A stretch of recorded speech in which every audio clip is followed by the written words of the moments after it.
Ruang Kuliah menjawab pertanyaan seputar pendidikan agama Islam, Islam Ulil Albab, dan Islam Rahmatan Lil Alamin. Bismillahirrahmanirrahim. Assalamualaikum warahmatullahi wabarakatuh. Alhamdulillahirabbil alamin. Wassalatu wassalamu ala Rasulillah Muhammad sallallahu alaihi wasallam wa ala alihi washabihi ajma'in. Amma ba'du. Sahabat Tunisia yang mudah-mudahan senantiasa tetap semangat dalam mengkaji Islam dan juga termasuk peradaban yang telah dibangun sepanjang sejarah agama ini.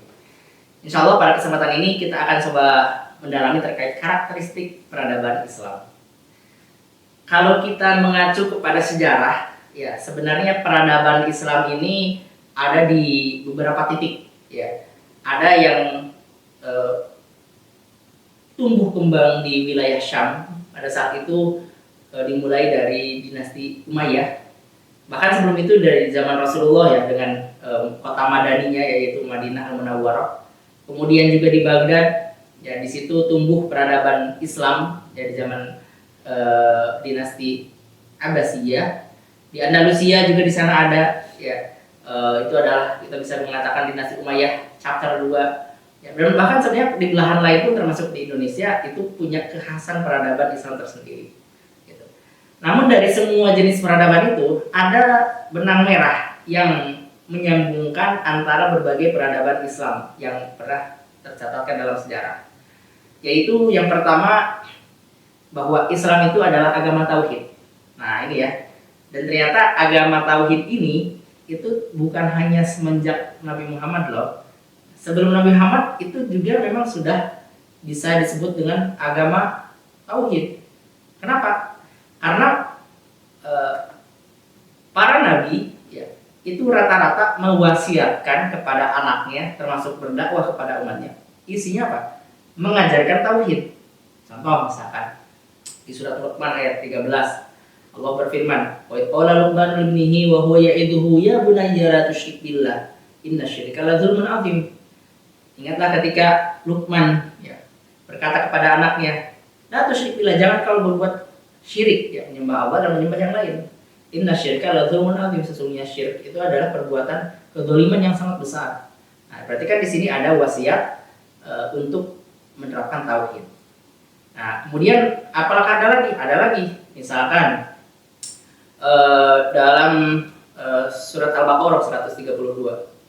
Allah berfirman, "Wa wasabiha Ibrahim banihi wa Ya'qub, ya baniya innallaha astafa lakumud dina fala tamutunna illa wa antum muslimun." Isinya adalah wasiat ya, dari Ibrahim kepada anak keturunannya, juga dari Nabi Yakub kepada anak turunannya yang kemudian menjadi orang-orang Yahudi. Ya. Isi wasiatnya apa? Ya sama juga. Innallaha astafa lakumud din fala tamutunna illa wa antum muslimun. Jangan kalian mati ya kecuali dalam kondisi berislam. Maksudnya adalah coba diistiqomahkan keberislamannya supaya ketika meninggal juga dalam kondisi berislam juga. Gitu. Nah, ini juga sama, ya kan, wasiat kepada anaknya untuk menjadi orang yang berserah diri kepada Allah, ya untuk mentauhidkan Allah. Kemudian di surat-surat lainnya, misal ini saya sebut satu lagi, misalkan contoh di Al-A'raf ayat 59, kisah Nabi Nuh alaihissalam. Laqad arsalna Nuhan ila qaumihi faqala ya qaumi i'budullah ma lakum min ilahin ghairuh. Sesungguhnya kami telah mengutus Nuh kepada kaumnya. Terus Nuh berkata, "Wahai kaumku, sembahlah Allah." Nah, sembahlah Allah. Jadi bukan suruh menyembah patung, menyembah Allah dan yang lainnya, bukan, tapi sembahlah Allah. Hanya satu, yaitu Allah. Sekali-kali tidak ada Tuhan bagimu selainnya. Jadi hanya satu, yaitu Allah. Mengajarkan apa? Tauhid juga. Jadi sebenarnya agama tauhid ini bukan hanya agama yang dibawa oleh Rasulullah Muhammad SAW.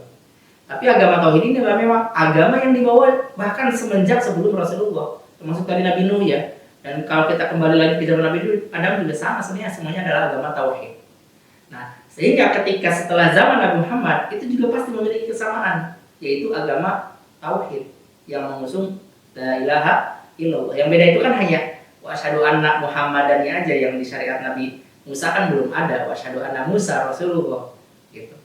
Nah, ini yang pertama ya, yaitu yang berhubungan dengan karakteristik peradaban Islam, semuanya mengusung tauhid. Kemudian yang kedua, bahwa agama Islam ini karakternya dia menghargai ilmu pengetahuan. Nah, makanya peradaban dalam Islam itu Masya Allah sangat besar sekali kontribusinya terhadap dunia. Tokoh-tokoh ilmuwan seperti Al-Khawarizmi, Al-Kindi, Al-Haytami, Ibnu Sina, masih banyak ulama-ulama lainnya yang sampai sekarang kontribusi kebermanfaatannya masih terasa. Paling sederhana teman-teman mungkin pakai laptop di rumahnya, pakai handphone. Nah itu kan algoritma penemuan itu kan salah satunya berasal dari bilangan 0 dan 1 gitu, di balik alat-alat elektronik tersebut. Nah itu 0 dan 1 itu penemuan dari ulama muslim ya, Khawarizmi.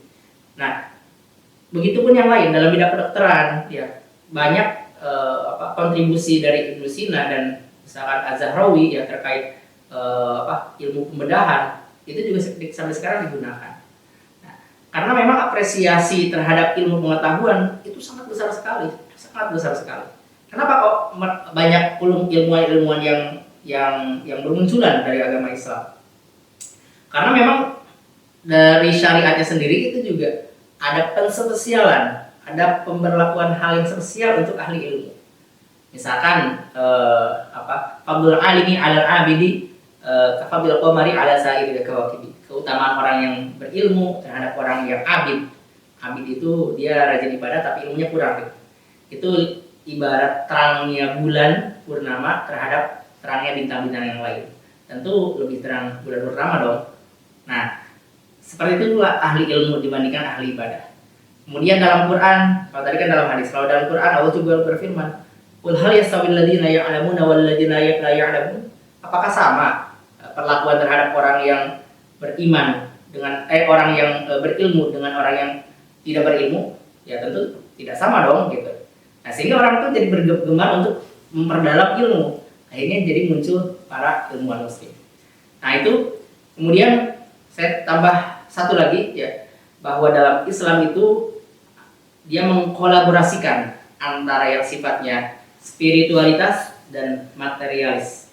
Ya, materialitas dan spiritualitas itu hadir dalam Islam. Inspirasinya dari mana? Ya balik lagi dari agama. Allah berfirman, "A'udzubillahi minasyaitonir rajim. Bismillahirrahmanirrahim. Wa bataghi fima atakallahu darul akhirah wa la tansa nasibaka minad dunya." Hendaklah engkau cari, ya, kalau bahasa sederhananya apa yang telah dianugerahkan kepada engkau ya, yaitu yang berhubungan dengan kebahagiaan negeri akhirat. Tapi jangan lupa ya, jatahmu atau anugerah yang memang sudah Allah hadirkan ya di muka bumi ini. Jadi seolah-olah kita dimotivasi untuk menggapai akhirat, tapi jangan lupa dan acuh terhadap perkara duniawi. Sebaliknya, jangan juga kita menjadikan perkara duniawi sebagai orientasi prioritas, lalu mengesampingkan atau meninggalkan bahkan perkara yang sifatnya ukhrawi. Nah, yang betul itu adalah prioritas utama adalah yang bersifatkan keakhiratan, tapi jangan lupa jangan sampai mengacukan sifatnya yang sifatnya duniawi. Itu. Nah, dari situ akhirnya kita juga sekarang setidaknya bisa menjadikan itu sebagai pegangan hidup bahwa apapun yang kita lakukan hendaklah itu diniatkan untuk bekal di akhirat tanpa melupakan kontribusi kita di negeri dunia ini. Mudah-mudahan kajian singkat ini bisa bermanfaat dan diamalkan. Akhirul kalam, assalamualaikum warahmatullahi wabarakatuh. Ruang kuliah menjawab pertanyaan seputar pendidikan agama Islam, Islam Ulil Albab, dan Islam Rahmatan Lil Alamin. Ruang kuliah, persembahan dari Radio Dakwah Unisia, suara kebaikan, inspirasi kehidupan.